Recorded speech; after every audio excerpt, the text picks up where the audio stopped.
દ્વારકામાં ભગવાન શ્રી કૃષ્ણનો 5251મો જન્મોત્સવ અને ખાસ દ્વારકાવાસીઓના એક જન્મોત્સવને લઈ અને અનેરો એક ખંડનાટ જોવા મળી રહ્યો છે. ત્યારે દ્વારકાધીશ જગત મંદિરની અંદર વિવિધ જે પૂજન અર્ચન થતા હોય છે, વિવિધ કાર્યક્રમો થતા હોય છે. ત્યારે આપણે જગત મંદિર પરિસરની પાસે આપણે ત્યાં શનિભાઈ પુરોહિત જે પંડિત છે તે આપણી સાથે જોડાયેલા છે.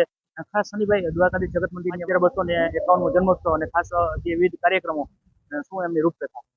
જય દ્વારકાધીશ। સૌથી પહેલા તો આપના ચેનલના માધ્યમ દ્વારા સર્વ ભાવિ ભક્તોને ભગવાન રાજાધિરાજ દ્વારકાધીશના 5251માં જન્મોત્સવ છે તેની ખૂબ ખૂબ શુભકામના। દ્વારકાની અંદર જગત મંદિરની વાત કરીએ તો આજે સાતમનો દિવસ નિત્યક્રમ મુજબ જગત મંદિર ચલાવવામાં આવ્યું। આવતીકાલે જન્માષ્ટમીનો મહાપર્વ એટલે સવારના 6 વાગ્યાથી જગત મંદિર છે એના કપાટે ભક્તો માટે ખોલી નાખવામાં આવશે। 6 થી 8 વાગ્યા સુધી મંગલા આરતીના દર્શન બાદ ભક્તો દર્શન કરી શકશે। 8 થી પોણા 9 વાગ્યા સુધી એટલે કે 8:45 સુધી જગત મંદિરની અંદર ખુલ્લા પડદે અભિષેક સ્નાન દર્શન ભગવાનના કરાવવામાં આવે છે।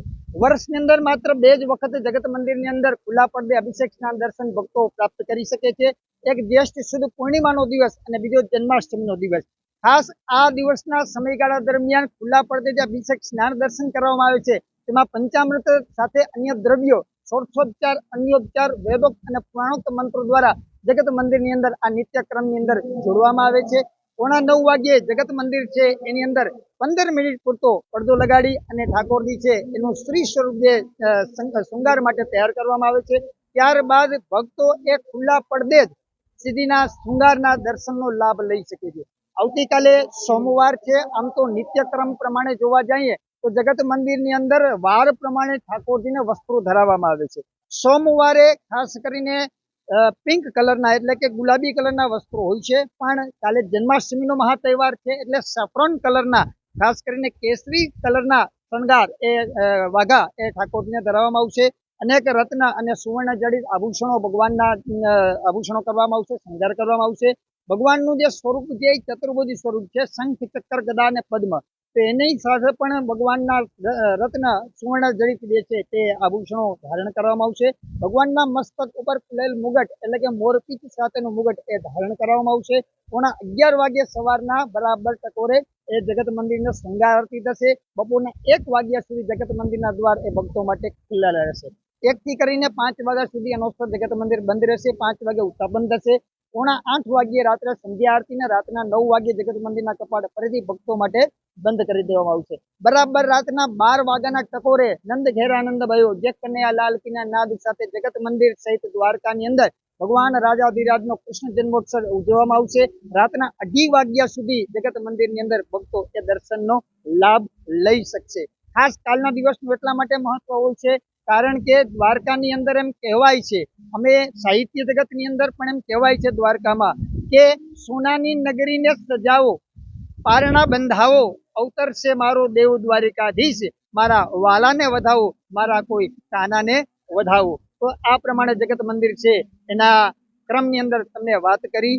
ચોક્કસ જગત મંદિરની અંદર ખૂબ જ સુંદર એવો વ્યવસ્થા પણ પ્રશાસન અને પોલીસ દ્વારા આપવામાં આવી છે। કીર્તિ સ્તંભથી કરી અને 56 સીડીના માર્ગ દ્વારા જે સ્વર્ગ દ્વાર છે ત્યાંથી ભક્તો પ્રવેશ કરી શકે છે। જગત મંદિરની અંદર દર્શન કર્યા બાદ જે મંદિર ચોક વિસ્તાર કહેવાય છે ત્યાં રહેલા મોક્ષ દ્વારથી એક્ઝિટ થઈ અને ત્યારબાદ એ કીર્તિ સ્તંભ સુધી કરી પાછા ભક્તો જઈ અને દર્શનનો લાવો લઈ શકે છે। જય દ્વારકાધીશ, જય શ્રી કૃષ્ણ। ખાસ કરી અને જે જન્માષ્ટમીનો દિવસ ત્યારે ખાસ એક રાજભોગનું એક મહત્વ હોય છે, તો શું હોય છે રાજભોગનો એક ઇતિહાસ છે અને એનો જે કઈ રીતના રાજભોગ બનતો હોય છે અને શું છે? રાજભોગની આપણે વાત કરીએ તો આમ તો નિત્યક્રમ પ્રમાણે જોવા જાય તો રોજ ભગવાનને 11 જેટલા ભોગ લગાડવામાં આવે છે, પણ કાલે જન્માષ્ટમીનો મહોત્સવ છે એટલે વિશેષ 2 ભોગ લગાડવામાં આવે છે। 13 ભોગ છે ઠાકોરજીને અર્પણ કરવામાં આવે છે। રાજભોગની વાત કરીએ તો સવારના બરાબર 12 વાગ્યાના ટકોરે જગત મંદિરમાં રાજભોગ લગાડવામાં આવે છે, જેની અંદર જે દાળ છે, ચાવલ છે, ચકડી છે વગેરેનો ઉપયોગ થાય છે, મિષ્ટાન પકવાન હોય છે। પણ એક વિશેષતા એ છે કે જગત મંદિરની અંદર જ બનાવી જગત મંદિરના પૂજારી પરિવાર અને બહેનો, મહિલાઓ એના દ્વારા આ રાજભોગ તૈયાર કરવામાં આવે છે। એ તૈયાર કરેલો રાજભોગ એ જગત મંદિરમાં ઠાકોરજીને જ્યારે ધરાવવામાં આવે છે, જે રીતે માતા પોતાના બાળકને કોડિયા ભરાવે એ રીતે જગત મંદિરની અંદર પૂજારીઓ એ ભગવાનને ગ્રાસ કરાવે છે, કોડિયા ભરાવે છે અને એ રાજભોગ છે ને અર્પણ કરી ત્યારબાદ જગત મંદિર છે જેની અંદર આવેલો આપણો એક ભોગ ભંડાર વિલાસ છે ત્યાં એ ભોગને અન્ય જે છે એ સામગ્રી સાથે મિક્સ કરી અને પ્રસાદ સ્વરૂપે પણ આપવામાં આવે છે.